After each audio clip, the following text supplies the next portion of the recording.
Hello friends, welcome to Honey GS classes.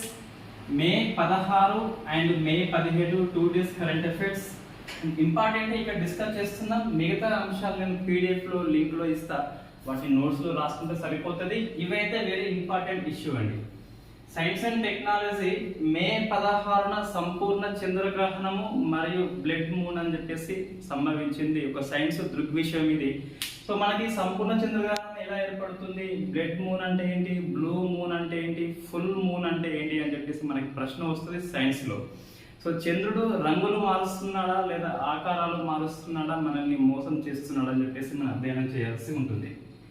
Next 52వ tiger reserve గా మనకి ఒకటి గుర్తించబడింది. ఇటీవల ఇది ఎట్లా వస్తుంది ప్రశ్న అంటే, ఇటీవల 52వ టైగర్ రిజర్వ్ రావచ్చు. టైగర్ రిజర్వ్ పేరు ఇచ్చేసి ఎన్నవదని చెప్పేసి రావచ్చు. సో మనం కంపల్సరీ దాన్ని గుర్తుపెట్టుకోవాల్సి ఉంటుంది. రామ్గర్ రాజస్థాన్ లో ఉంది. నెక్స్ట్ ఈ చంద్రుడి యొక్క మట్టితోని ఈ ఒక మొక్క మొలిచింది. ఆ మొక్క ఏ జాతి అని చెప్పేసి మనకి ప్రశ్న వస్తుంది. నెక్స్ట్ ఎకనమీ, ఈ ఓల్ ప్రైస్ ఇండెక్స్ అని చెప్పేసి ద్రవ్యోల్బణంలో ఇది ఇంకొక రకము టోకు ధరల సూచి అనేది 17 ఇయర్స్ లోనే ఆల్ టైమ్ హైగా రికార్డ్ చేయబడింది, 15.08. ఈ నేపథ్యంలో మనం ఈ WPIకి CPIకి డిఫరెన్సెస్ ఏంటి అని చెప్పేసి మనకు నెంబర్ ఆఫ్ టైమ్ ప్రిలిమ్స్ లో ప్రశ్న వస్తుంది. సో WPI ఎవరు కొలుస్తారు, CPI ఎవరు కొలుస్తారు, అందులో ఏముంటుంది, ఇందులో ఏముంటుంది, డిఫరెన్సెస్ ఏంటి అని చెప్పేసి. నెక్స్ట్ రెమిటెన్సెస్, వరల్డ్ బ్యాంక్ అనే రిపోర్ట్ ఇస్తుంది. ఈ గడిచిన ఆర్థిక సంవత్సరంలో ఎక్కువ రెమిటెన్సెస్ అంటే NRI పంపే డబ్బు ఇండియాకి ఎక్కువ వచ్చింది. So next Mexico, next China అయితే మనకి ఉంది. సో వరుసగా 5th time India first place ఉంది రెమిటెన్స్ గ్రహీతలో. నెక్స్ట్ క్రిప్టో కరెన్సీ అనేది ఇటీవల ఇంకొక దేశం అనేది అధికారికంగా ఆమోదించింది, సెంట్రల్ ఆఫ్రికన్ రిపబ్లిక్ దేశం అని చెప్పి. నెక్స్ట్ ఇండియా ఇంటర్నేషనల్ చూస్తే ప్రధానమంత్రి నేపాల్ విజిట్, రాష్ట్రపతి జమైకా అండ్ సెయింట్ విన్సెంట్ అనే 2 కరేబియన్ దేశాలకి తొలిసారిగా మన రాష్ట్రపతి పెయిండు. అక్కడ ఎటువంటి ఒప్పందాలు చేసుకున్నాడో అవి గుర్తుపెట్టుకోవాల్సి ఉంటుంది. ఇండియా ఇంటర్నేషనల్ రిలేషన్స్ మనకి గ్రూప్ 1 ప్రిలిమ్స్ లో, గ్రూప్ 2 పేపర్ 1 లో, గ్రూప్ 4 లో కూడా ఒక టాపిక్ ఉంది కాబట్టి ప్రశ్న అయితే కంపల్సరీ వస్తుంది. ఒక దగ్గర రాసుకోవాలి. ఈ ప్రధానమంత్రి పోయిన దేశాలు, వాళ్ళు వచ్చిన దేశాలు, రాష్ట్రపతి పోయినాయి, ఆ రాష్ట్రపతి వచ్చినాయి. ఏమైనా ఒప్పందాలు ఉంటే ఆ ఒప్పందాలు, గడిచిన కాలంలో ఏమైనా డిస్ప్యూట్స్ వివాదాలు ఉంటే అవి కూడా.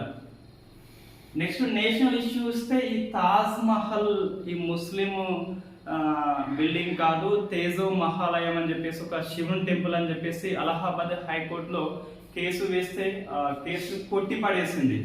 So archaeology survey of India ASA final report ఇచ్చింది. ఎస్, ఇది ఒక సమాధి, హిందూ దేవాలయం కాదని చెప్పేసి రిపోర్ట్ ఇచ్చింది archaeology survey of India. So మనం ఇక్కడ హిందూ ముస్లిం కాంట్రవర్సీ కాకుండా కేవలము ఆర్కియాలజీ సర్వే ఆఫ్ ఇండియా ఏం చెప్పింది, సో తాజ్ మహల్ అని చెప్పింది ఎవరు, తేజో మహల్ అని చెప్పేసి ఏ బుక్ ఆధారంగా కేసు వేయబడింది అని చెప్పేసి అధ్యయనం చేయాల్సి ఉంటుంది. సో వాట్సాప్ మెసేజ్లు మనం పక్కన పెట్టాల్సి ఉంటుంది. ఇది అదే ఇది అని చెప్పేసి పట్టించుకోవద్దు. స్పోర్ట్స్ చూస్తే థామస్ కప్ అనేది బ్యాడ్మింటన్ లో ఒక cup very first time India గెలుచుకుంది ఇండోనేషియా మీద. సో 14th టైమ్స్ ఇండోనేషియా గెలిస్తే మన ఇండియా వెరీ ఫస్ట్ టైం గెలిచింది కాబట్టి అది గుర్తుపెట్టుకోవాలి. సో గోల్డ్ మెడల్ వచ్చింది. నెక్స్ట్ ఈ ఫోర్బ్స్ కంపెనీ అనేది స్పోర్ట్స్ లలో ఎక్కువ డబ్బున్న ఆటగాళ్ళ జాబితా తీస్తుంది. అందులో మన Lionel Messi, famous Argentina football ఆటగాడు ఫస్ట్ ప్లేస్ లో వస్తాడు. జనరల్ గా ఇది మనకి ఈ టైగర్ వుడ్స్ అని చెప్పేసి గోల్ఫ్ క్రీడాకారుడు అతను ఉంటాడు కాబట్టి, సో అది కాకుండా ఇది ఆన్సర్ అండి. నెక్స్ట్ అపాయింట్మెంట్ చూస్తే దేవ సహాయం పిల్లై అని చెప్పేసి అసలు పేరు నీలకందన్. సో ఇతను ఈ సెయింట్ గా తొలిసారిగా ఇండియా నుంచి ఎన్నికయ్యాడని చెప్పేసి మనకి పేపర్లో వచ్చింది. బట్ ఫస్ట్ సెయింట్ మొత్తం మీద ఎవరో ఉన్నారు, ఇతను కాదు. అయితే సామాన్య నుంచి పుట్టుకొచ్చి ఎక్కువ స్టేజ్ కి వెళ్ళిన ఫస్ట్ వ్యక్తి ఎవరంటే ఈ దేవ సహాయం పిల్లై అని చెప్పేసి మనం చెప్పొచ్చు. So as per Hindu paper కూడా ఫస్ట్ సెయింట్ ఆఫ్ ఇండియా అని చెప్పేసి చెప్పడం జరిగింది ఈ దేవ సహాయం పిల్లైని. ప్రజెంట్ బతికిలేడు, మరణించినాడు.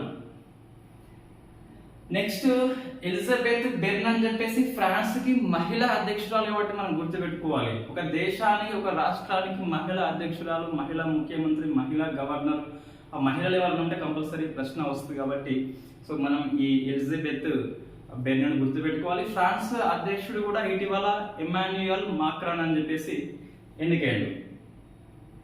నెక్స్ట్ ఇటీవల మన ప్రధాని ఫ్రాన్స్ కు పోయిండు. నెక్స్ట్ సచిన్ యూనిసెఫ్ రాయబారిగా ఎన్నికయ్యాడు. అంతర్జాతీయ సంస్థలు పర్టికులర్ గా యుఎన్ఓ యొక్క అనుబంధ సంస్థలకి రాయబారిగా ఎవరైనా ఉన్నట్లయితే సో అది మనం గుర్తుపెట్టుకోవాలి, ఇండియన్స్. అది సచిన్ యూనిసెఫ్ కి వరుసగా మరి ఎన్నేళ్ళు అంటే చాలా ఏళ్ళు అవుతుంది. సో ఫస్ట్ చూస్తే మనకి సంపూర్ణ చంద్రగ్రహణము. ఈ సైన్స్ అండ్ టెక్నాలజీ కానీ, ఎకనామీ కానీ, పాలిటీ కానీ, ఈ current polity, current economy, current science and technology link up చేసి చదువుకుంటే మాక్సిమం సగం సిలబస్ అవుతుంది. ఎగ్జాక్ట్ గా ఇవే బిట్స్ వచ్చినా వస్తాయి, అంటే కంపల్సరీ అని కాదు, ఛాన్సెస్ అయితే ఎక్కువ ఉంటాయి. సో సంపూర్ణ చంద్రగ్రహణం మనకి టోటల్ ఇంగ్లీష్ లో లూనార్ ఎక్లిప్స్ అని చెప్పేసి పిలుస్తాం. సో ఎక్లిప్స్ ఇందులో ఏముంటది అంటే మనకి జనరల్ గా ఏ చంద్రగ్రహణంలో వాళ్ళు కనిపించకుండా ఏదో అడ్డొస్తుంది. సో చంద్రగ్రహణం కాబట్టి సూర్యుడు, ఇదేమో భూమి, ఇదేమో చంద్రుడు. సూర్యకాంతి ఇక్కడ పడకుండా మనకి భూమి పూర్తిగా అడ్డొస్తే ఒకే సరళరేఖ మీద వచ్చినప్పుడు మనకి ఈ చంద్రగ్రహణం అనేది ఏర్పడుతుంది. సో సన్, ఎర్త్, మూన్ ఒకే స్ట్రేట్ లైన్ మీద వచ్చినప్పుడు చంద్రగ్రహణం ఏర్పడుతుంది. ఇన్ఫాక్ట్ మనకి పౌర్ణమి రోజే ఏర్పడుతుంది. సంపూర్ణం అంటే ఇట పూర్తిగా అడ్డొస్తాయి, మనకి ఏం కనిపించడు, సంపూర్ణం కనిపించదు కాబట్టి సంపూర్ణం. సంపూర్ణం మీన్స్ భూమి పూర్తిగా అడ్డు వస్తే అని చెప్పి, రైట్. ఇది మనకి సంపూర్ణము. ఈ డేట్ గుర్తుపెట్టుకోవాలి కంపల్సరీ, మే 16 అండి. సో నిన్న సంపూర్ణ చంద్రగ్రహణం వచ్చింది. సంపూర్ణం వచ్చినప్పుడు ఆటోమేటిక్ గా ఈ బ్లడ్ మూన్ అని చెప్పేసి వస్తుంది. సో బ్లడ్ మూన్ అంటే ఏంటిదంటే జనరల్ మన సూర్యకాంతి నుంచి వచ్చే రంగులలో మొత్తం VGR7 ఉంటాయి. అందులో రెడ్ తరంగదైర్ఘ్యం ఎక్కువ ఉంటది కాబట్టి సో ఇక్కడ ఈ భూ వాతావరణం యొక్క అంచుల గుండా మిగిలిన కాంతి కిరణాలు అన్ని తిరిగి పరావర్తనం చెందుతాయి. ఈ రెడ్ కాంతి మాత్రము అంచుల గుండా వెళ్ళి ఈ మూన్ మీద పడితే ఇది ఎరుపు కాంతి కాబట్టి ఇది ఎర్రగా కనిపిస్తుంది. సో ఎర్రగా కనిపిస్తుంది కాబట్టి దాన్ని బ్లడ్ మూన్ అని చెప్పేసి పిలుస్తాం. బ్లడ్ మూన్ అనే దృగ్విషయం రావాలి అంటే కంపల్సరీ టోటల్ లూనార్ ఎక్లిప్స్ అయినప్పుడే వస్తుంది. ఇది మనం గుర్తుపెట్టుకోవాలి. ఇది మనకి మల్టిపుల్ చాయిస్ ప్రశ్న వచ్చినప్పుడు చంద్రగ్రహణంలో వరుస క్రమం ఏంటి అని చెప్పేసి సన్ను, ఎర్త్, మూను, ఎర్త్, సన్ను లేదా ఎర్త్, సన్, మూన్ అట్లా కన్ఫ్యూజ్ చేస్తాడు. మనం ఒకటి గుర్తుపెట్టుకోవాలి. సో ఇక్కడ ఏ గ్రహణంలో అది కనిపించదు కాబట్టి ఇక్కడ ఈ ఎర్త్ అనేది మధ్యలో వచ్చింది కాబట్టి భూమి అడ్డుగా వచ్చింది కాబట్టి మనకు కనిపించదు. సో అది అట్లా మనం గుర్తుపెట్టుకోవాల్సి ఉంటుంది. నెక్స్ట్ ఇంకొకటి బ్లూ మూన్ అండి. ఇది బ్లడ్ మూన్, ఇది బ్లూ మూన్. రంగులు మారుస్తారంటే రంగులు మార్చడు. చంద్రుని యొక్క ఈ కక్ష తిరిగేటప్పుడు దాని యొక్క స్థానం బట్టి దాని యొక్క ఆకారం మారుతుంది లేదా రంగు అనేది మారుతుంది. సో బ్లూ మూన్ మీన్స్ ఇది బ్లూ రంగులో ఉండదు. మళ్ళీ బ్లడ్ మూన్ అంటేనేమో ఎరుపు రంగులో ఉంటది లేదా ఎరుపు అని చెప్పేసి పిలుస్తాం. ఈ బ్లూ మూన్ లో బ్లూ ఉండదు, బట్ ఒకే నెలలో ఒక క్యాలెండర్ లో ఒక మంత్ లో ఒక పౌర్ణమి 2 సార్లు వస్తే గిట ఆ 2వ సారి వచ్చే పౌర్ణమిని బ్లూ మూన్ అని చెప్పేసి పిలుస్తాం. రైట్. ఇది రంగును సూచించదు కానీ ఒక మాసంలో వచ్చే అదనపు పౌర్ణమిని సూచిస్తుంది బ్లూ మూన్ అని చెప్పేసి. నెక్స్ట్ ఇంకోటి ఫుల్ మూన్ అండి. సో ఫుల్ మూన్ అంటే ఇది జనరల్ గా మనకి ఈ భూమికి ఈ మూన్ కి దూరం అనేది మారుతూ ఉంటది. దీన్ని అపోజీ అని చెప్పేసి, పెరోజీ అని చెప్పేసి పిలుస్తాం. పెరోజీ అంటే దగ్గరగా వచ్చినప్పుడు ఆ రోజు పౌర్ణమి అయితే మనకి నిండుగా కనిపిస్తుంది, అది ఫుల్ మూన్ అని చెప్పేసి.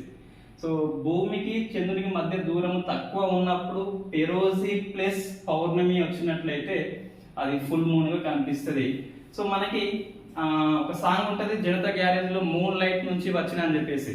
జనరల్ గా మూన్ లో లైట్ ఉండదు, సూర్యకాంతిని పరావర్తనం చెంది లేదా భూమి కాంతిని పరావర్తనం చెందించుకొని అది మనకి వెలుగుతుంది. సో ఇది మనకి సంపూర్ణ చంద్రగ్రహణం. మే 16 డేట్ గుర్తుపెట్టుకోవాలి. చాలా రోజులైన తర్వాత ఇవి 2 ఒకేసారి సంభవించినాయి కాబట్టి అది ఆ డేట్ గుర్తుపెట్టుకోవాలి, మే 16 అని చెప్పి. ఆ మే 16 సిక్కిం కూడా రాష్ట్రంగా ఏర్పడిందండి, Sikkim. Right. So so next ఒకటి ఆన్సర్ చేయండి, అంటే మా స్టేట్మెంట్ రూపంలో ప్రశ్న అంతా మనం రాయలేం కానీ చంద్రగ్రహణము సూర్యగ్రహణము ఏ గ్రహణము ఎక్కువసేపు ఉంటుంది ఎందుకు అని చెప్పేసి. సో రెండు మన గ్రహణాలు సంభవిస్తే ఎక్లిప్స్ సన్ అండ్ మూన్ అని చెప్పేసి దానిలో ఏది ఎక్కువసేపు ఉంటుంది ఎందుకు. నెక్స్ట్ ప్రతి పౌర్ణమి నాడు చంద్రగ్రహణం ఎందుకు సంభవించదు అది అందరూ తెలిసే ఉంటుంది దాదాపు. సో అది కూడా ఆన్సర్ చేస్తే చేయండి. నెక్స్ట్ సో 52వ టైగర్ రిజర్వ్ అండి. సో ఇండియా మొత్తంలోనే 52 ఉన్నాయి టైగర్ సంరక్షణ కేంద్రాలు అని చెప్పేసి పులులై. సో రామ్గర్ ఇది రాజస్థాన్ లో ఉంది. ఆల్రెడీ రాణా తంబోరు అండ్ సరిస్కా అని చెప్పేసి రాజస్థాన్ లో ఉన్నాయి ఆల్రెడీ. సో ఇది రామ్గర్ అని చెప్పేసి ఇంకోటి రాజస్థాన్ లో గుర్తించబడింది టైగర్ రిజర్వ్ గా. 52వ వాటికి మనం గుర్తుపెట్టుకోవాలి, నెంబర్ గుర్తుపెట్టుకోవాలి కంపల్సరీ, నెంబర్ అండ్ ఎక్కడ ఏ స్టేట్ అని చెప్పేసి. మనకు ఈ టైగర్ రిజర్వ్లు ఏవి వార్తల్లో ఉన్నాయి మనకి జనవరి నుంచి చూస్తే ఇక టైగర్ సెన్సెస్ అనేది ఎవ్రీ 4 years కండక్ట్ చేస్తుంది ఇండియన్ గవర్నమెంట్. అందులో నేషనల్ కన్జర్వేషన్ టైగర్ అథారిటీ అనేది కండక్ట్ చేస్తుంది టైగర్ సెన్సెస్ అనేది. మనకు లాస్ట్ది 4th 2018లో జరిగింది, మళ్ళీ 2022లో స్టార్ట్ అయింది, ఫిబ్రవరిలో స్టార్ట్ అయింది. సో ఎక్కడి నుంచి పులుల లెక్కింపు స్టార్ట్ అయింది అంటే మన కర్ణాటకలో బందీపూర్ అండి, బందీపూర్ అండ్ నాగర్హోల్ నుంచి స్టార్ట్ అయింది. కర్ణాటక ఎందుకంటే ఇండియాలో ఎక్కువ పులులు ఉన్నది కర్ణాటక, మధ్యప్రదేశ్ కాదు కర్ణాటకలో ఉంది బందీపూర్ నాగర్హోల్ అని చెప్పేసి. సో NCTA స్టార్ట్ చేసింది దీన్ని M-STRIPS విధానం అని చెప్పేసి. అంటే పులి యొక్క పాదాచారుల ముద్ర ఆధారంగా డూప్లికేషన్ రాకుండా ఒక ప్రత్యేకమైన సాఫ్ట్వేర్ అది M-STRIPS అని చెప్పేసి దాని ఆధారంగా లెక్కిస్తుంది. సో ఇది ఒకటి వార్తలో ఉంది, అంటే Bandipur tiger reserve and Nagarhole రెండు కర్ణాటకలో ఉన్నాయి. నెక్స్ట్ ఇంకా ఒకటి ఫక్కీ అని చెప్పేసి. సో ఫక్కీ టైగర్ రిజర్వ్ వార్తల్లో ఉంది, ఇది అరుణాచల్ ప్రదేశ్ లో ఉంటది. అరుణా ఫక్కున నవీన్ అని చెప్పేసి మనకు కోడ్ ఉంటది. ఈ ఫక్కీ అండ్ నామ్దాఫ్ అని చెప్పేసి మనకు వార్తల్లో ఉంది. నామ్దాఫ్ వార్తలో లేదు, ఫక్కీ వార్తల్లో ఉంది. ఫక్కీ ఎందుకు ఉందంటే ఈ NCTA మీటింగ్ అనేది ఎప్పుడైనా ఢిల్లీలో జరుగుతుంది ఎవ్రీ ఇయర్ జనరల్ గా. Very first time out side Delhi అన్నప్పుడు మనకి ఫక్కీలో జరిగింది కాబట్టి అది గుర్తుపెట్టుకోవాలి compulsory. So Bandipur Nagarhole and Ramgarh అనేది వార్తల్లో ఉంది. ఇంకా పుల్ల లెక్కింపు మనకి వచ్చినాక ఆ సెన్సెస్ ఏదైతే ఉందో సెన్సెస్ మనం గుర్తుపెట్టుకోవాల్సి ఉంటుంది కంపల్సరీ. ఎన్ని పులులు ఉన్నాయి, ఏ స్టేట్ ఎక్కువ ఉందని. మేబీ కర్ణాటక ఆ మధ్యప్రదేశ్ ఏది కూడా వస్తుంది మొత్తం మీద. నెక్స్ట్ ఈ చంద్రుడి యొక్క మట్టితోని ఈ ఫ్లోరిడా విశ్వవిద్యాలయం వాళ్ళు ఒక మొక్కని నాటిండ్రు. ఆ మొక్క అనేది వారం రోజులు బతికిన తర్వాత చచ్చిపోయింది, అదే విషయం. కానీ ప్రశ్న మనకి ఏమొస్తుంది అంటే ఇది ఈ పేపర్లలో వస్తుంది, ఇది ఓకే అని. బట్ మనకి ఈ సండే హిందూ పేపర్లో దీని గురించి మంచి ఆర్టికల్ వచ్చింది, చదవండి. మొన్న Sunday, very next Sunday, May 15, right. ఈ ఇందులో ఏముందంటే ఆ ఫ్లోరిడా విద్యాలయం ఆ మూన్ మట్టి ఓకే, ఇది మనకి పేపర్లో వచ్చింది. బట్ ఇక్కడ ఏ జాతి మొక్క అని చెప్పేసి మనకి ప్రశ్న వస్తే ఆ మొక్క గురించి మనం పేపర్లో హైలైట్ చేసిన మిగతా వాళ్ళు, బట్ ఏ జాతి మొక్క అని చెప్పేసి హిందూ ఆర్టికల్ ఉంటుంది. సో అది క్యాలీఫ్లవర్ జాతి అండి. క్యాలీఫ్లవర్ జాతి ఉంటుంది. ఆ మొక్కని పెంచిన్లు. సో వారం రోజుల పాటు సాధారణ మట్టి లెక్కనే పెరిగిన తర్వాత చచ్చిపోయింది అది. ఇది ఫ్లోరిడా వాళ్ళు కండక్ట్ చేసింది, అదొకటి. Next economy, whole price index inflation అని చెప్పేసి ద్రవ్యోల్బణం ఉంటుంది. సో ఇది టోకు ధరల సూచి అని చెప్పేసి అంటుంది. దీన్ని ఇండెక్స్ మీ సూచి, ప్రైస్ టోకు ధరల సూచి ఆధారిత ద్రవ్యోల్బణం అనేది 15.08 అని చెప్పేసి మనకి ఇది PIB లో ఉంటది. మామూలుగా ఇండియన్ ఎక్స్ప్రెస్ లో అయితే 15.1 వచ్చింది, పెద్ద ఇబ్బంది ఏం లేదు. 0.2 అనేది నథింగ్, దాన్ని కన్సిడర్ చేయవద్దు. 15.1 అని చెప్పేసి చదువుకోవచ్చు. ఇది ఏంటిదంటే గడిచిన 17 years లో, అంటే 2005 నుంచి 17 years లో ఈ ఏప్రిల్ మాసంలోనే అత్యధిక టోకు ధరల సూచి ద్రవ్యోల్బణం నమోదైంది. మనకి ఇదే ఏప్రిల్ మాసంలో 2022 లో ఈ CPI ఇండెక్స్ అని చెప్పేసి కన్జ్యూమర్ ప్రైస్ ఇండెక్స్ వినియోగదారుల సూచిక అని చెప్పేసి ధరల సూచి అని ఇది 7.79 నమోదైంది. ఇది గడిచిన 8 years లో హైయెస్ట్ అండి. సో మనకి తెలుసు ఆల్రెడీ మానిటరీ పాలసీ కమిటీ అనేది దేని ఆధారంగా ద్రవ్య విధానం రూపొందిస్తుంది అంటే వినియోగదారుల సూచి ఏదైతే ఉందో మనల్ని బేస్ చేసుకొని దీన్ని రూపొందిస్తుంది. దీన్ని ఎందుకంటే వాళ్ళు బల్క్ గా తీసుకుంటారు. వాళ్ళు హోల్ అంటే గంప గంప ఓ అమ్మ కూరగాయలు ఉంటది, ఈ గంపలో ఉన్నదేమో WPI, గంపలో నువ్వు వెళ్ళి ఓ టమాటా తీసుకుంటే అది CPI అవుతుంది. కాబట్టి సో ధరల పెరిగిందా లేదా అని నిర్ధారించేది CPI కాబట్టి మనం కొనేది. కాబట్టి సో మానిటరీ పాలసీ కమిటీకి బేస్ ఏంటి అంటే CPI సూచిక. ఇది వరుసగా 3 క్వార్టర్స్ ఐ మీన్ 9 months వరకు గిట్ట 6% కంటే ఎక్కువ ఉంటే ఈ RBI MPC అనేది కంపల్సరీ గవర్నమెంట్ కి లెటర్ రాయాల్సి ఉంటుంది, ఎక్స్ప్లెనేషన్ అని చెప్పేసి ఎందుకు ఫెయిల్ అయినామని. మేబీ ఇప్పుడు సెప్టెంబర్ వరకు అంటే మే కాబట్టి June July August September 4 months కాబట్టి 100% వెరీ పాసిబుల్ ఈ 6 కి బిలో 100% రానే రాదు దాదాపు. రైట్, కాబట్టి ఇప్పుడు తొలిసారిగా RBI హిస్టరీలో రాయాల్సి రావచ్చు.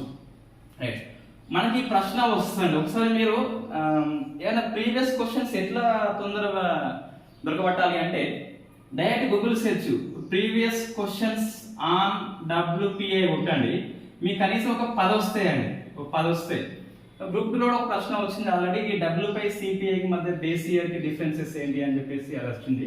రైట్, ఈ WPI అండ్ CPI అయితే UPSC సివిల్స్ ప్రిలిమ్స్ లో నెంబర్ ఆఫ్ టైం వచ్చింది. ఆ రెండు డిఫరెన్సెస్ ఏంటి అంటే ఇది హోల్ ప్రైస్, ఇది కన్జ్యూమర్ ప్రైస్. హోల్ అంటే మనం దీన్ని ఏమంటాం, తోగు ధరలు అంటే గంప గుత్తగా బల్క్ ఐటమ్స్ వ్యాపారస్తులు ఇది కొంటారండి, వ్యాపారస్తులు కొంటారు. ఇది మనం వ్యాపారస్తుల నుంచి మనం కొంటాం, అదొక డిఫరెన్స్. సో ఇది హోల్ ప్రైస్, ఇదేమో కన్జ్యూమర్ ప్రైస్. నెక్స్ట్ ఏంటంటే దీంట్లో సర్వీసెస్ అనేవి ఉండవు, ఓన్లీ గూడ్స్ ఉంటాయి.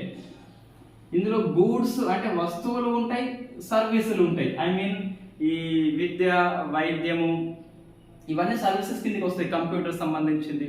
సో ఇందులో రాదు, ఇందులో వస్తుంది. ఈ విద్య మీద ఎంత ఫీజు పెంచినా, వైద్యం మీద పెంచినా, కంప్యూటర్ సేవల మీద పెంచినా కూడా, బ్యాంకింగ్ సెక్టర్ మీద కూడా వడ్డీ రేట్లు పెంచినా కూడా దీంట్లో ఏం పెరగదు. ఎందుకంటే దీంట్లో సర్వీసెస్ లేవు కాబట్టి. సేవలు అంటే వస్తు ఉత్పత్తి జరగకుండా జస్ట్ ఆ డబ్బులు తీసుకుంటే సేవ. మనం క్లాస్ చెప్తున్నాం, వస్తు ఉత్పత్తి అక్కడ ఏం జరిగింది అది సేవ అవుతుంది. సో బ్యాంకింగ్ కూడా సేవ అవుతుంది. అట్లా అంటే WPI అనేది సేవల గురించి మాట్లాడదు, అది మనం గుర్తుపెట్టుకోవాలి. ఇది నెంబర్ ఆఫ్ టైం వచ్చింది, సేమ్ ఆన్సర్ అది. నెక్స్ట్ ఇది మినిస్ట్రీ ఆఫ్ ఎవరు, పరిశ్రమలు వాణిజ్యము అంటే ఇండస్ట్రీ అండ్ కామర్స్ వాళ్ళు దీన్ని ముద్రిస్తారు అంటే లెక్కిస్తారు. సో పరిశ్రమలు అండ్ వాణిజ్యము, కామర్స్ అండ్ ఇండస్ట్రీ అని చెప్పేసి. ఇది నేషనల్ స్టాటిస్టికల్ ఆర్గనైజేషన్ సంస్థ NSO వాళ్ళు దీన్ని ప్రింట్ చేస్తారు. ఇవి మనకి రెండు డిఫరెన్సెస్ అనేది గుర్తుపెట్టుకోవాలి. సో ఎక్కువ మరి ఇండియాలో వాడేది ఏంటి అంటే CPI కాదు. మరి CPI అనేది ఓన్లీ RBI ద్రవ్య విధానం కోసం వాడుకుంటుంది. WPI అనేది ఎక్కువ మంది ఉపయోగించే WPI అనేది. సో దీనిలో తయారీ వస్తువులు ఎక్కువ ఉంటాయి, ఇందులో వినియోగ వస్తువులు, ఆహార వస్తువులు ఎక్కువ ఉంటాయి. అందులో CPIలో ఆహార రేటు పెరిగితే, కూరగాయలు, పాలు, పండ్లు పెరిగితే ఆటోమేటిక్గా CPI ఎక్కువ పెరుగుతుంది. మ్యానుఫ్యాక్చరింగ్ ఐటమ్స్ ఎక్కువ పెరిగితే, తయారీ వస్తువులు పెరిగితే WPI ఎక్కువ పెరుగుతుంది. అది డిఫరెన్సెస్ అండి. Next remittances. ఇది తెలుగు పదం దీని లేదు. సో రెమిటెన్సెస్ అంటే ఈ మనలో ఇండియాలో పుట్టి బయట దేశాల్లో జాబ్ చేస్తున్న వాళ్ళు ఉంటారు, NRIs అని చెప్పేసి. నాన్ రెసిడెన్స్ ఇండియన్సే బట్ నాన్ రెసిడెన్స్ ఇక్కడ ఉండలేదు అని చెప్పేసి. సో ఈ రెమిటెన్సెస్ అనేది వరల్డ్ బ్యాంక్ రిపోర్ట్ ఇస్తుంది. IMF అనేది వరల్డ్ బ్యాంక్ అనేది ఇస్తుంది. ఎవ్రీ ఇయర్ మార్చి మాసం అయిపోయాక వార్షిక నివేదిక ఇస్తుంది, ఎన్ని దేశాలకి ఎంత రెమిటెన్సెస్ పోయిందని చెప్పేసి. సో దీని ప్రకారం ఇండియా వరుసగా 5th టైం అండి. సో ఇండియా ఎంత, $88 బిలియన్. ఈ నెంబర్ అంతా అవసరం లేదు, బట్ ఈజీగా ఉంది కాబట్టి మనం గుర్తుపెట్టుకోవచ్చు. 88 అని గుర్తుపెట్టుకోవచ్చు, ఒకసారి అవసరం అయిపోతుంది. సో ఇండియా 5th టైం వరుసగా. Second Mexico, third China. అయితే ఇంతకుముందు సెకండ్ చైనా ఉండే, బట్ ఇప్పుడు మెక్సికో వచ్చింది కాబట్టి కొంచెం మనం ఈ మూడు వాస్తవంగా అవసరం లేదు, కానీ ఇప్పుడు ఎందుకు అవసరం అంటే ఇప్పుడు చైనా సెకండ్ ప్లేస్ లో ఉంటే, వరుసగా 5వసారి ఇండియా చైనా ఉంటే ఈసారి మెక్సికో వచ్చింది కాబట్టి కొంచెం మారింది కాబట్టి మనం గుర్తుపెట్టుకోవాలి. సో చైనా వాళ్ళు ఎక్కువ పంపించలేదు అని చెప్పేసి గుర్తుపెట్టుకోవాలి అంతే. ఇది. సో మన రెమిటెన్సెస్ మీన్స్ ఎన్ఆర్ఐ పంపే డబ్బు ఏదైతే ఉందో మన విదేశీ మారక నిల్వలలో ఇది కూడా ఒక ప్రముఖ పాత్ర పోషిస్తుంది. రైట్, ఇది మనకి రెమిటెన్సెస్ అండి. ఇక్కడ మనము ఇది చెప్పి ఉంటాం, లేకుంటే చెప్పకుంటే ఫారెన్ ఎక్స్చేంజ్ రిజర్వ్ అని చెప్పేసి విదేశీ మారక నిల్వలు ఎవరు మెయింటైన్ చేస్తారంటే ఇండియాలో ఆర్బీఐ మెయింటైన్ చేస్తుంది. ఇది ఇప్పుడు మొన్న ఒక $40 నష్టపోయింది, బయట రిలీజ్ చేస్తుంది కాబట్టి డాలర్ విలువ పెరిగిపోతుంది, రూపాయి తగ్గింది కాబట్టి. సో ఇది ఎఫ్ఈఆర్ అనేది తగ్గిపోయింది ఇండియాలో. ఈ ఎఫ్ఈఆర్ లోపల ఏవేవి ఉంటాయని చెప్పిన ప్రశ్న వస్తుంది. ఒకటి ఫారెన్ కరెన్సీ అసెట్స్ అని చెప్పేసి పిలుస్తాం. విదేశీ మారక నిల్వలు అంటే సో మనం ఎగుమతి చేసుకున్నప్పుడు వాళ్ళు ఇచ్చే డబ్బులు డాలర్స్ కావచ్చు, ఇటువంటి ఎన్ఆర్ఎల్ పంపిన డబ్బులు కావచ్చు, మొత్తమే డాలర్స్ రూపంలో ఉంటుంది ఇక్కడ ఫారిన్ కరెన్సీ అసెట్స్ అని చెప్పేసి. సెకండ్ గోల్డ్ అండి. గోల్డ్ అనేది అంతర్జాతీయ కరెన్సీ అన్నట్టు, అది ఎవరైనా దాన్ని ఆమోదిస్తారు కాబట్టి గోల్డ్. ఇన్ఫాక్ట్ ఇండియా రూపాయి వాల్యూ తగ్గడానికి కారణం ముఖ్యంగా గోల్డ్ దిగుమతి ఎక్కువ కావడమే. నెక్స్ట్ ఎస్డిఆర్ అని చెప్పేసి స్పెషల్ డ్రాయింగ్ రైట్స్ అని చెప్పేసి ఉంటుంది. ఇది ఐఎంఎఫ్ జారీ చేస్తుంది. ఐఎంఎఫ్ అనేది ఇది గోల్డ్ పేపర్ అని చెప్పేసి పిలుస్తాం. అంటే సెక్యూరిటీ, గవర్నమెంట్ సెక్యూరిటీ ఎట్లా ఉంటుందో ఇది ఐఎంఎఫ్ యొక్క సెక్యూరిటీ ఎస్డిఆర్ అని చెప్పేసి స్పెషల్ డ్రాయింగ్ రైట్స్ అని పిలుస్తాం. ఇది కూడా ఒక రకమైన విదేశీ ఎక్స్చేంజ్ మన ఇండియాలో. నెక్స్ట్ రిజర్వ్ కొన్ని ఇన్ ఐఎంఎఫ్ అని చెప్పేసి ఐఎంఎఫ్ లో కొన్ని నిల్వలు ఉంటాయి, అవి కూడా మన ఈ ఫారెన్ ఎక్స్చేంజ్ రిజర్వ్ కిందకి వస్తాయి. మొత్తం 4 వస్తాయి ఇండియాలో ఫారెన్ ఎక్స్చేంజ్ రిజర్వ్. ఇది ఎందుకు మనం చెప్పడం అంటే ఇది ఇండియా అనేది కనిష్ట స్థాయికి పోతుంది. $600 బిలియన్ ఉన్నది యాజ్ పర్ 31st మార్చ్ ప్రకారం. ఇప్పుడు $40 బిలియన్ అనేది బయటకు రిలీజ్ చేసింది. రూపాయి విలువ కాపాడేందుకు కొన్ని చర్యలు తీసుకుంటుంది. అందులో డాలర్స్ బయటకు పంపిస్తే డాలర్స్ ఎక్కువ కనిపించి డిమాండ్ తగ్గిపోతుంది, రూపాయి అనేది స్థిరీకరణ అవుతుంది. రైట్, ఇది మనకి ప్రశ్న వస్తుంది. విదేశీ మారక నిల్వలు ఏవి ఉంటాయి ఇండియాలో అని చెప్పేసి 4 రకాలు ఉంటాయి. ఇందులో ఏది ఎక్కువ ఉంటుంది అంటే ఇన్ఫాక్ట్ గోల్డ్ కాదు, ఎఫ్సిఏ ఎక్కువ ఉంటుంది. ఎఫ్సిఏనే ఎక్కువ. ఎందుకంటే గోల్డ్ ఎందుకు ఎక్కువ ఉందా అంటే సో గోల్డ్ మనం ఎక్కువ బ్యాంకుల్లో దాచుకోము, బట్ ఒంటి మీద దాచుకుంటాం కాబట్టి సో గోల్డ్ మనం లెక్కించము. మన ఒంటి మీద ఉన్నది లెక్కించదు, ఆర్బీఐ దగ్గర ఉన్న గోల్డ్ లెక్కిస్తుంది. కాబట్టి ఎఫ్సిఏ ఎక్కువ ఉంటుంది. సో ఇది మనకి ప్రిలిమ్స్ బిట్ యూపీఎస్సీలో అది. ఇంకా ఇక్కడ ఎస్డిఆర్ కింద ఏ కరెన్సీ ఉన్నాయని చెప్పేసి మనకి ప్రశ్న వస్తుంది ఎకనామీలో. ఎస్డిఆర్ లో డాలర్స్ ఉంటాయి, యువన్స్ ఉంటాయి చైనా కరెన్సీ, ఎన్ ఉంటది జపాన్ కరెన్సీ, పౌండ్ ఉంటది బ్రిటిష్ కరెన్సీ, అండ్ యూరో ఉంటది. ఓన్లీ 5 ఉంటాయి, ఇండియా లేదు. ఎస్డిఆర్ కింద ఏమి చేస్తారంటే మొత్తం 5 ఉంటాయి. సో ఇట్లా మనం ఎకనామీ అనేది లింకప్ వచ్చినప్పుడు చదువుకోవాలి. మళ్ళీ స్పెషల్గా మీరు గ్రూప్ 1 ప్రిలిమ్స్ కానీ లేదా ఈ పీసీఎస్ఏ అని రాస్తే ఎకనామిక్ స్పెషల్గా చదవద్దండి, అవసరం లేదు. ఓన్లీ ఎకనామిక్ కరెంట్ అఫైర్స్ వచ్చిందని పూర్తిగా చదవాలి. జిఎస్ లో అయితే ఆ కరెంట్ టాపిక్ సరిపోతుంది. వచ్చేది 2-3 మార్కులు వస్తే ఎకనామీలో అంతకంటే ఎక్కువ రాదు. రైట్, నెక్స్ట్ ఈ క్రిప్టో కరెన్సీని మరొక దేశము, ఇది 2వది అని చెప్పేసి మనకి పేపర్లో వచ్చింది. ఇన్ఫాక్ట్ 3వది అయితే ఉక్రెయిన్ ఏంటంటే కొన్ని రోజులకే ఆమోదించింది, మరి తిరిగి వెనక్కి తీసుకుంది కాబట్టి ఇది మళ్ళీ 2nd అయిపోయిందండి. ఏంటంటే సెంట్రల్ ఆఫ్రికన్ రిపబ్లిక్ దేశం అని చెప్పేసి క్రిప్టో కరెన్సీని ఆమోదించింది. సో ఫస్ట్ ఎల్ సాల్విడార్ అట్లే ఉన్నది, 2nd ఉక్రెయిన్, ఇది మళ్ళా ఉపసంహరణ చేసుకుంది వెనక్కి కాబట్టి దాన్ని మళ్ళీ లెక్కించవద్దు కాబట్టి మనం 2nd ఇది సిఆర్ దేశం అని చెప్పేసి ఆమోదించింది. సో ఇండియాలో క్రిప్టో కరెన్సీ అనేది నిషేధించింది, బట్ 30% అనేది వర్చువల్ ట్యాక్స్ అనేది విధిస్తుంది. సో పన్ను విధించినంత మాత్రాన ఆమోదించినట్టు కాదు, మన స్టేట్మెంట్ రూపంలో వస్తాయి. 2 వస్తాయి. ఇండియాలో క్రిప్టో కరెన్సీ మీద 30% పన్ను ఉన్నది లావాదేవీల మీద. 2nd క్రిప్టో కరెన్సీ నిషేధించారు. ఇవి 2 కరెక్టే. మనం ఏమనుకుంటాం ఏదైనా ఒకటే కరెక్ట్ అనుకుంటాం, బట్ 2 కరెక్టే. నిషేధించిండ్రు అయినప్పుడు ట్యాక్స్ ని విధిస్తారు. నెక్స్ట్ ఇండియా ఇంటర్నేషనల్ అండి. ఇండియా ఇంటర్నేషనల్ అని చెప్పేసి రిలేషన్స్. నేపాల్ వేడి ప్రధానమంత్రి,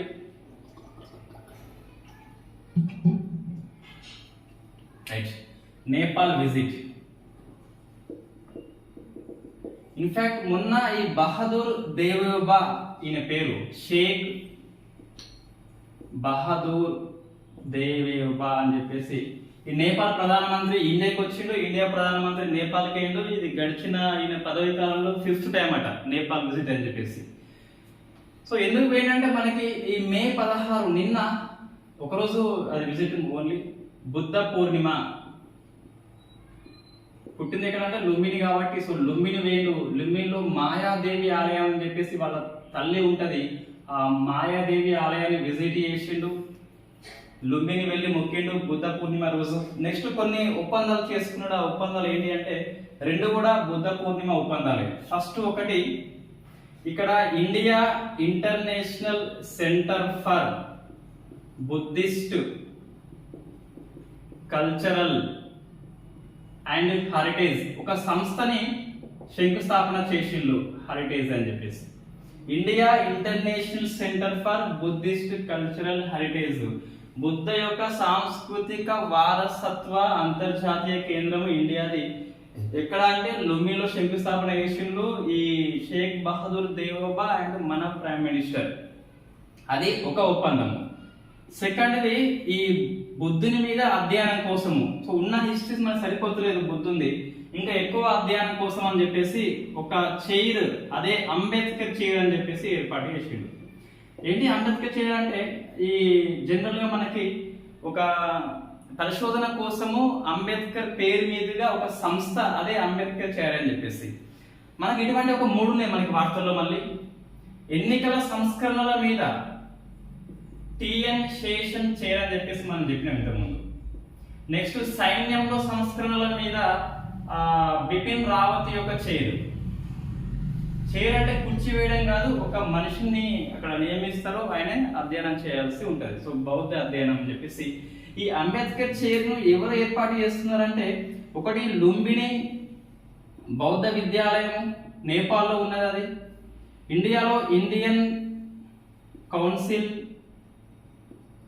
కల్చరల్ రీసెర్చ్ అని చెప్పేసి ఆ రెండు కలిసి ఐసిసిఆర్ అండ్ లుంబిని బౌద్ధ విద్యాలయం అని చెప్పేసి రెండు కలిసి బౌద్ధ అధ్యయనం కోసము అది చేస్తున్నారు. ఇంకా ఒక ఒప్పందం ఏంటంటే అరుణా 4 అంటే ఇది ఒక హైడ్రో పవర్ ప్రాజెక్ట్, జల విద్యుత్ కేంద్రం అని చెప్పేసి నేపాల్లో శంకుస్థాపన చేసిండు. సో ఈ అరుణా 4 అనేది ఎవరి కోసం అంటే నేపాల్ కోసం కాదు, మన కోసం కూడా. సో నేపాల్ కోసము, బీహార్ కోసము అండ్ బంగ్లాదేశ్ కోసము. బీహార్ మీన్స్ ఇండియా, ఇక్కడ బీహార్ కోసము అంటే నేపాల్, ఇండియా, బంగ్లాదేశ్ యొక్క జల విద్యుత్ కోసము ఉమ్మడి ప్రాజెక్టు ఈ అరుణా 4 అని చెప్పేసి. దీన్ని పూర్తి చేయాలి అంటే సట్లెజ్. సో సట్లెజ్ జల విద్యుత్ సంస్థ ఇది మన ఇండియాది, plus Nepal electrification authority NEA అని చెప్పేసి ఇవి రెండు పూర్తి చేయాలి. ఒకటి మనం ఇక్కడ ఏం గుర్తుపెట్టుకోవాలంటే ఈ సంస్థలు అంత అవసరం లేదు, మన గ్రూప్ 1 రాస్తే అయితే ఏం అవసరం లేదు, గ్రూప్ 2 రాస్తే గుర్తుపట్టచ్చు. బట్ ఇక్కడ అరుణా 4 అనేది ఎవరి మధ్య అంటే నేపాల్, ఇండియా అండ్ బంగ్లాదేశ్. ఈ బుద్ధ అధ్యయనం కోసం ఎవరి పేరు మీద చేయాలంటే అంబేద్కర్ ఎస్సీ అయినప్పటికీ ఆ బౌద్ధ మతంలోకి మాట్లాడు ఉమ్మడిగా. నెక్స్ట్ ఈ సెంటర్ అనేది ఎక్కడ అంటే నేపాల్ దేశంలో. ఇటీవల India international centre for Buddhist cultural heritage ఎక్కడ అంటే నేపాల్లో, ఢిల్లీలో కాల్గట్ట. అట్లా గుర్తుపెట్టుకోవాలి. కానీ ఇది చెప్పడానికి ఏముంది కానీ మనకు కష్టం మళ్ళీ గుర్తుపెట్టుకోవాలంటే. అండ్ మళ్ళీ వచ్చినప్పుడు రిపీట్ చేస్తే ఆటోమేటిక్ గుర్తుంటాయి. ఇది నేపాల్ విజిట్ అండి, ఒక రోజే పూర్తిగా అయిపోయింది ఇక. సో నెక్స్ట్ రాష్ట్రపతి అండి. సో కరేబియన్ దేశాల పర్యటన. కరేబియన్ దేశాలు 2 వేలు, ఒకటి జమైకా వేలు, next Saint Vincent.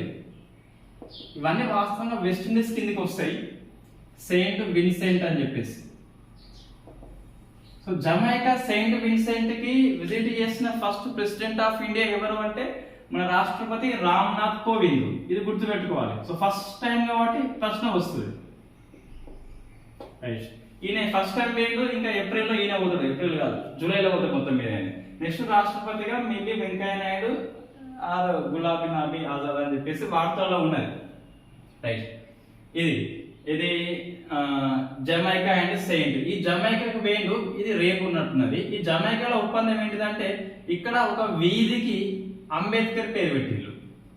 So Ambedkar పేరు ఒక వీధి. ఇటీవల ఏ దేశంలో ఒక వీధికి అంబేద్కర్ పేరు అంటే జమైకా దేశంలో అట్లా వస్తుంది. ఈ క్రిస్ గేల్, డ్వేన్ బ్రావో వీళ్ళు ఉంటారు, హ్యాండ్సమ్ పర్సన్స్ ఈ ఐపీఎల్లో వీళ్ళంతా జమైకాలో వాళ్ళు అంటున్నారంట.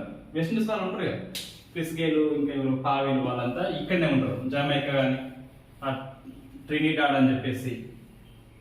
ఇండియా సంతతి వాళ్ళు ఎక్కువ ఉంటారు అందులో. నెక్స్ట్ కాంట్రవర్సీ ఇష్యూ అండి ఇది. So Taj Mahal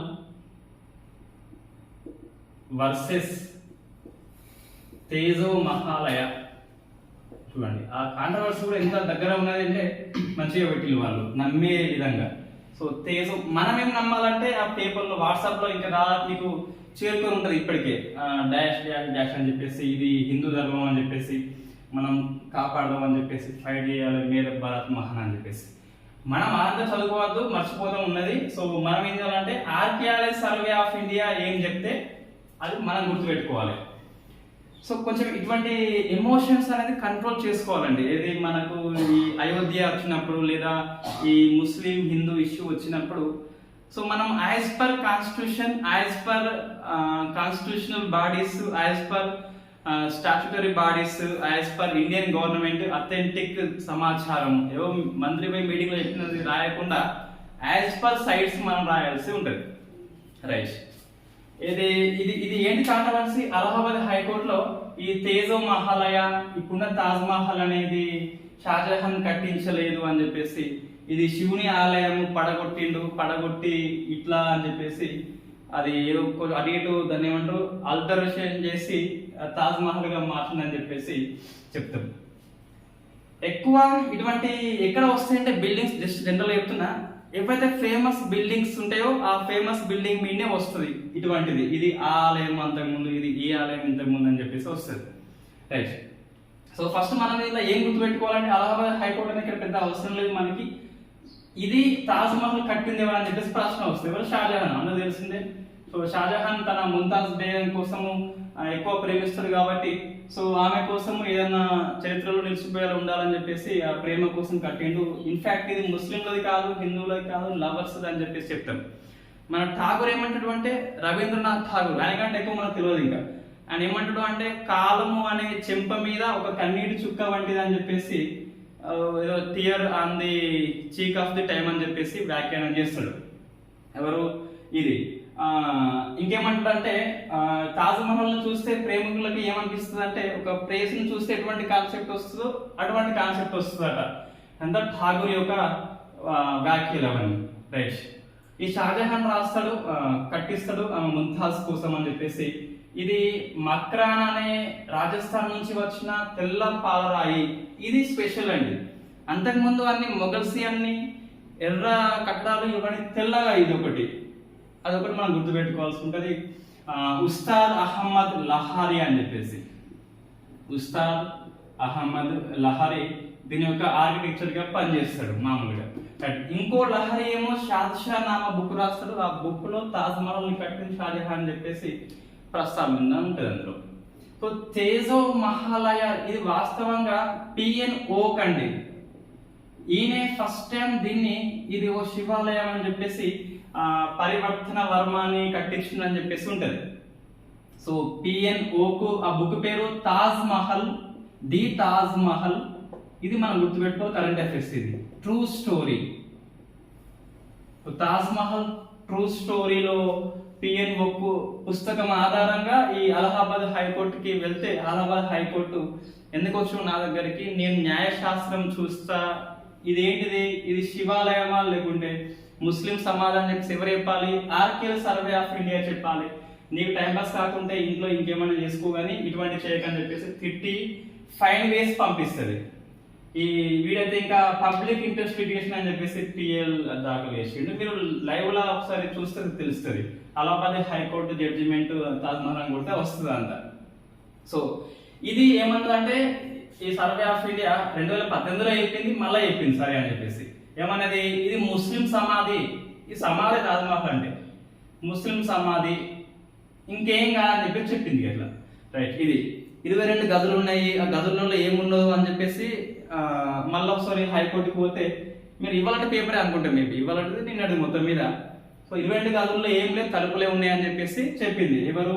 ఆర్కియల్ survey of India అని చెప్పేసి. వాళ్ళైతే తెలుగు యూట్యూబ్ కానీ ఆ పేపర్లో కొన్ని న్యూస్ హంట్ మనం చూస్తూ ఉంటాం, ఏమైనా వస్తా అని చెప్పేసి దానిలో 22 గదుల్లో ఏముందో అని చెప్పేసి ఇట్లా క్వశ్చన్ మార్క్ ఉంటుంది, కింద తలుపులు ఉన్నాయని చెప్పేసి ఆన్సర్ వస్తుంది, లేదా మట్టి ఉంటుంది, బెడాలు ఉంటాయి. రైట్. నెక్స్ట్, ఇది హిందూ వ్యతిరేక కాదు, మనం చెప్పేది కాన్సెప్ట్ ఏంటంటే ఆర్కియల్ సర్వే ఆఫ్ ఇండియా ప్రకారం ఇది ఒక ముస్లిం సమాధి, 22 గదుల్లో డోర్ పెట్టినప్పటికీ దానిలో ఏం లేవాట, అది ఆన్సర్. రైట్. నెక్స్ట్ ఏంటి అంటే స్పోర్ట్స్ అండి. Thomas cup.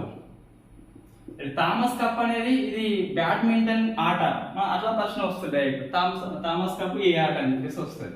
Very first time India గెలుచుకుంది, సో ఇది very important and congrats Indian badminton team, very first time కాబట్టి. సో 14th టైం వరకు ఇండోనేషియా గెలుచుకుంది, మనం తొలిసారి కాబట్టి కంపల్సరీ గుర్తుపెట్టుకోవాలి, ఒక గొప్ప విజయం అని చెప్పేసి గుర్తుపెట్టుకోవచ్చు. దీనికి గెలవడానికి కారణం ఏంటి అంటే ఇండియా ప్రభుత్వం యొక్క కార్యక్రమాలు అని చెప్పేసి ఆ పిఐబి వెబ్సైట్ లో ఉంటది. ఏంటి స్పోర్ట్స్ అథారిటీ ఫ్రీ ఇండియా అనేది ఇటీవల ఎక్కువ స్పోర్ట్స్ ఫండింగ్ ఇస్తుందట. మళ్ళీ టాప్స్ అని చెప్పేసి టార్గెట్ ఒలింపిక్ పోడియం స్కీమ్ అని చెప్పేసి ఉన్నది మనకి. సో ఒలింపిక్ సెల్ మిషన్ అని చెప్పేసి ఉన్నది, వీటి కారణంగానే వీళ్ళు గెలిచిందని చెప్పేసి టీఆర్పీ వెబ్సైట్ లో అయితే ఉన్నది. రైట్. నెక్స్ట్ ఫోర్బ్స్ అండి. సో ఫోర్బ్స్ అనేది కొన్నిటిని జాబితా ప్రకటిస్తుంది అత్యంత ధనవంతులు అని చెప్పేసి ఆ కంపెనీలు. ఇది స్పోర్ట్స్ కూడా ఇస్తుంది, ఎవరు ఎక్కువ ధనవంతులు అని చెప్పేసి. ఎక్కువ మనకి టైగర్ వుడ్స్ ఉండేది, బట్ ఇప్పుడు ఎవరు అంటే మెస్సీ. సో లియోనల్ మెస్సీ అండి, Lionel Messi Argentina football famous. Messi అంటే చాలా మంది తెలిసి ఉంటుంది, ఎక్కువ మందికి ఫేవరెట్ ఉంటుంది అతను. So Ronaldo, Cristiano Ronaldo, IPL లాంటి వాళ్ళు అతను. నెక్స్ట్ అపాయింట్మెంట్ దేవ సహాయం పిల్లి అని చెప్పేసి, పిల్లై సారీ దేవ సహాయం పిల్లై. ఈయనకి సెయింట్ హోదా ఇచ్చింది వాటికన్ సిటీ. ఎవరు? Pope Francis. పోప్ ఫ్రాన్సిస్ ఆయన సెయింట్ హోదా, ఇది మానిత్వ హోదా అని చెప్పేసి ఇవ్వడం జరిగింది. సో ఒక దేవుని హోదా ఇవ్వడం జరిగింది దేవ సహాయ పిల్ల అని చెప్పేసి. ఇన్ఫాక్ట్ మనకి ఇతను క్రిస్టియన్ గా మారిన ఒక హిందూ అండి. సో తమిళనాడులో పుట్టింది ఇతను. ఇతని నాయర్స్ ఫ్యామిలీ అని చెప్పేసి నీలకందన్. సో నీలకందన్ ఇతని పూర్తి పేరు, అసలు పేరు. తర్వాత దేవసహాయం పిల్లయ్యగా బెనడిక్ట్ మారుస్తాడు. ఇంత అవసరం అంటే ఇండియా నుంచి ఫస్ట్ వ్యక్తి కాబట్టి కొంచెం రాసుకోవాలి తప్పది. సో బెనడిక్ట్ అని చెప్పేసి మనకు ఈజీగా గుర్తుంటే ఇతను పేరుని దేవ సహాయంగా మార్చినాడు, లజనర్ గా మార్చినాడు, దాన్ని దేవ సహాయం పిల్ల అని చెప్పేసి పిలుస్తాం. సో అసలు పేరు నీలకందన్. ఇతనికి హోదా ఇచ్చింది ఎవరంటే పోప్ ఫ్రాన్సిస్ అని చెప్పేసి. ఫస్ట్ ఇండియన్ సెంటా కాదా అంటే doubt, but as per paper అయితే ఫస్ట్ ఇండియన్ సెంట్. రైట్. ఇది మనకి అపాయింట్మెంట్లలో ఒక appointment. Next Elizabeth. So Eliza కాదు, ఎలిజబెత్. ఎలిజబెత్ బెర్న్ అని చెప్పేసి ఫ్రాన్స్ కి మహిళా అధ్యక్షురాలుగా, మహిళా ప్రధానిగా అపాయింట్మెంట్ కాబట్టి సో మనకి ప్రశ్న అయితే వస్తుంది. ఇటీవల ఫ్రాన్స్ అధ్యక్షుడిగా ఎమాన్యుయల్ మాక్రాన్ అని చెప్పేసి అపాయింట్మెంట్ అయినాడు. నెక్స్ట్ యునిసెఫ్ రాయబారిగా, మన సచిన్ టెండూల్కర్. ఇతను రాజ్యసభ ఎంపీగా కూడా ఉన్నాడు, ఒక ప్రశ్న మీరు ఆన్సర్ చేయండి. లాస్ట్ మనకి ఇంకా అయిపోయింది. నేను ఎక్స్ట్రా రాసిన నోట్స్ అంతా పీడిఎఫ్ ఫైల్ పంపిస్తా, మిగతావన్నీ వెరీ ఫ్యాక్ట్ బిట్స్ ఈజీగా గుర్తుంటాయి. రైట్. సచిన్ రాజ్యసభ ఎంపీగా ఉన్నాడు. ఒకనొక టైంలో 6 years అయిపోయింది అనుకో బహుశా, సరే మొత్తం మీద ఉండడం అనుకోండి ఇప్పుడైతే. ప్లస్ ఇతని సైనిక కెప్టెన్ హోదా ఇచ్చింది. సో కెప్టెన్ హోదా అని చెప్పి సైన్యంలో పనిచేస్తున్నాడు. ఇవి రెండు ఆఫీస్ ఆఫ్ ప్రాఫిట్ కిందికి వస్తుందా? సో ఆఫీస్ ఆఫ్ ప్రాఫిట్ కిందికి వస్తుందా అని చెప్పేసి కామెంట్ చేయండి. లాభదాయక పదవి బిల్లు అని చెప్పేసి మనకి వార్తల్లో ఉంది, ఆఫీస్ ఆఫ్ ప్రాఫిట్ అని చెప్పేసి. ఆమె ఎవరు? హేమమాలిని జయ బచ్చన్, ఇద్దరు గంతే ఉంటారు కానీ జయ బచ్చన్ లాస్ట్. జయ బచ్చన్ ఆమె రాజ్యసభ ఎంపీ సీటే కోల్పోయింది ఈ ఆఫీస్ ఆఫ్ ప్రాఫిట్ కింద. ఉత్తరప్రదేశ్ ఫిల్మ్ బోర్డు చైర్మన్గా ఉంటే మళ్ళీ ఎంపీగా ఉంటే తీసి పడేసిండు అబ్దుల్ కలాం. రైట్. ఇక్కడ ఏంటంటే రాజ్యసభ ఎంపీగా ఉన్నాడు, ప్లస్ సైన్యం అనేది కెప్టెన్ హోదా అంటే అందులో ఒక రకమైన హోదా ఉంటుంది. లెఫ్టినెంట్ జనరల్ అని చెప్పేసి, మేజర్ జనరల్ అని చెప్పేసి ఉంటుంది, కమాండర్ ఇన్ చీఫ్ ఉంటుంది. ఇది కెప్టెన్ హోదా ఇచ్చింది సైన్యం అనేది, Indian army. Office of profit కిందకి వస్తారా చెప్పండి. Thank you very much.